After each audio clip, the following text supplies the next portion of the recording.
dari Tuhan ini bisa menjelaskan makna dari hijrah itu sendiri seperti apa gitu ya. Jadi yang diinginkan oleh di dalam Islam, di dalam agama kita hijrahnya itu sampai ke berapa? Kemudian apa lagi? Hijrah tadi kembali dari yang buruk kepada kebaikan. Tadi yang hijrah yang bisa supaya semua muslim bisa apa? Nah, ya. Nah ini kan juga merupakan kewajiban dari Betul. merupakan makan syar'i ya. Betul.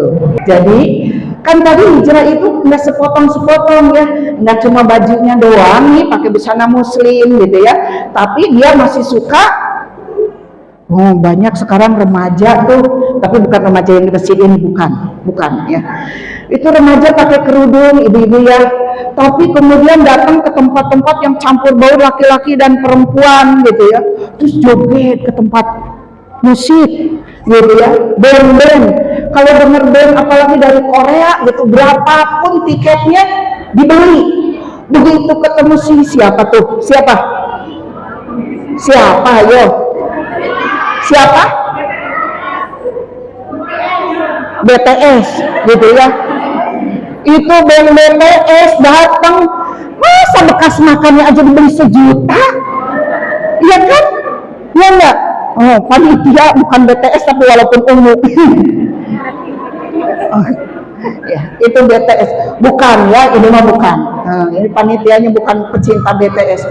Nah, jadi sekarang nih kita mau kafah, kan perintah Allah ya untuk menjalankan Islam secara kafah itu bukan sebagian-sebagian, tapi seluruhnya. Udkhulu fisilmi kafah perintahnya. Ya ayyuhalladzina amanu udkhulu fisilmi kafah. Wahai orang-orang yang beriman, masuklah ke dalam Islam secara kafah, secara menyeluruh. Kalau tadi hijrahnya baru individu-individu nih, tetapi ternyata aturan di luar sebaliknya, tadi rintangan-rintangan sekularisme, liberalisme, kemudian hedonisme, apalagi pluralisme masih itu diterapkan, maka banyak godaannya.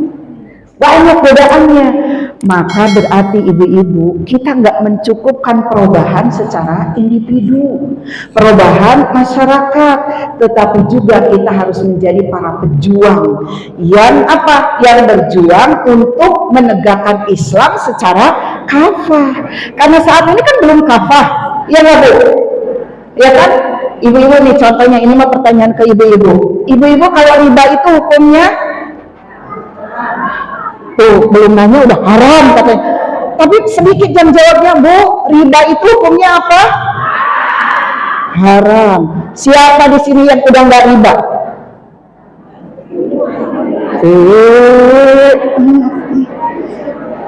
Riba itu apa, Bu? Haram. Sekarang siapa yang ibu-ibu udah nggak riba? Cium tangan.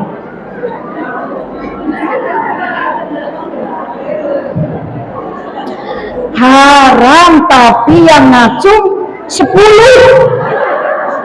yang hadir 300. Kenapa tuh ya Bu? Kalau ibu-ibu haram itu kalau dikerjakan berdosa, tahu dosa.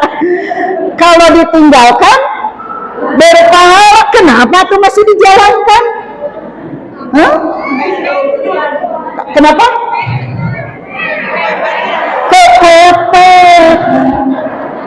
Kepepet atau hawa nafsu. Kata ibu-ibu kepepet, semua aja kepepet gitu ya. Lihat orang pakai motor kepepet, mau gitu kan. Ada orang pakai mobil baru kepepet, mau. Ada orang rumahnya baru kepepet, mau gitu ya. Itu semua kepepet. Kepepet mah Bu, kalau ibu itu sampai mau mati nggak bisa makan, ada kepepet. Di dalam fikihnya juga boleh makan yang haram, tapi kalau menyebabkan kematian. Kalau nggak pakai motor jadi mati nggak? Jawabannya udah jelas. Kenapa coba ibu-ibu tergoda aja dengan riba? Aku udah disediakan. aturannya juga masih ribawi kan gitu. Bahkan katanya DP-nya murah, itu yang tergoda ibu-ibu. DP cuma 500.000, cicilannya 1 juta, 3 tahun. Yang pinter dong Bu, pinter. Lihat DP-nya sih 500.000, cicilannya 1 juta, 3 tahun. Berarti ibu kalau kepepet nggak punya duit kan? Tapi kenapa berani nyicil 1 juta sebulan? Kenapa? Hah?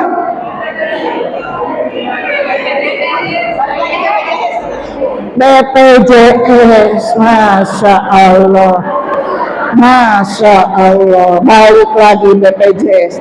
Udah punya motor kecil, lihat sekarang motor gede-gede kan, jiwa BPJS saja katanya memberontak, ganti sama yang gede, kepepet gitu kan. Nah kenapa itu? Karena memang diterapkan tuh aturan itu, dibuka lebar-lebar. Ya kan, dibuka lebar-lebar. Ibu setiap lewat keluar dari rumah udah ada DP ringan. Begitu ibu masuk ke tempat yang di Bali, tempatnya yang di Bali apa Bu namanya? Apa Bu? Apa? Nah, ibu itu ya yang jawab. Tempat di Bali itu, begitu mau masuk, itu sampai pas satpamnya yang bukain. Silahkan katanya gitu. Kan kata saya tuh terhormat banget. Padahal kalau masuk ke klinik bawa kartu BPJS diginiin, ngapain lagi sih Bu? Ya enggak. Kan tadi jiwa BPJS berontak lagi kan, yang mendingan ke kantor itu ya. Sebab dipersilahkan, silahkan ibu. Kalau misalnya itu kantornya pakai cap syariah, assalamualaikum ibu, silakan. Kan kata saya itu dihormati banget. Nah karena itu tuh masih diterapkan itu, masih diterapkan aturan yang bukan dari Allah dalam segala hal, di dalam pendidikan begitu. Sekaligus lagi ya. Sedikit aja. Oh sedikit. Tahapannya gitu ya. Kan nggak mungkin juga ketika kemudian kita pengen aturan Islam secara kapal kemudian tahu-tahu besok udah gitu ya. Ya. Ini gimana ini Bu Haji ini? Jadi 1 detik gitu tahapannya. Ibu-ibu kudu ngaji yang pertama. Ngajinya bukan hanya di sini, dilanjutkan ya Bu. Kalau ibu-ibu ingin jadi tadi pejuang Islam, yang pertama ibu kudu ngaji. Kalau ada yang ngajak ngaji, kalau diundang ngaji, jangan begini jawabannya, Bu ada undangan ngaji dari komunitas keluarga Sakinah. Jawabannya insya Allah ya Bu, kalau nggak ada acara. Akan belum ada, begitu ditanya saya sering tanya, Ibu sekarang udah ada acara belum? Belum. Tapi kan kalau nanti nggak tahu, nggak niat banget. Tapi begitu ditanya, Ibu mau ikut nggak? Nanti ada piknik ke Ciater. Insya Allah saya ikut.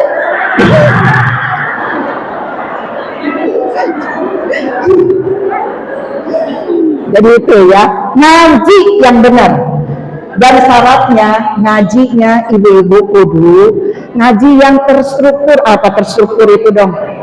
Jadi dari akidah gitu ya, bagaimana? Karena untuk nguatin kita supaya kita itu benar-benar pindah atau hijrah tadi itu sungguh-sungguh bertahap, dibina. Jadi kalau ngajinya itu bukan sekedar ngaji jiting, masuk kanan, keluar kiri, tapi ngajinya itu dibina, dikontrol, udah melaksanakan atau belum. Sebagaimana dulu Rasulullah kepada para sahabat gitu ya, ketika menyeru kepada Islam, setelah itu malah dilepas, dibina.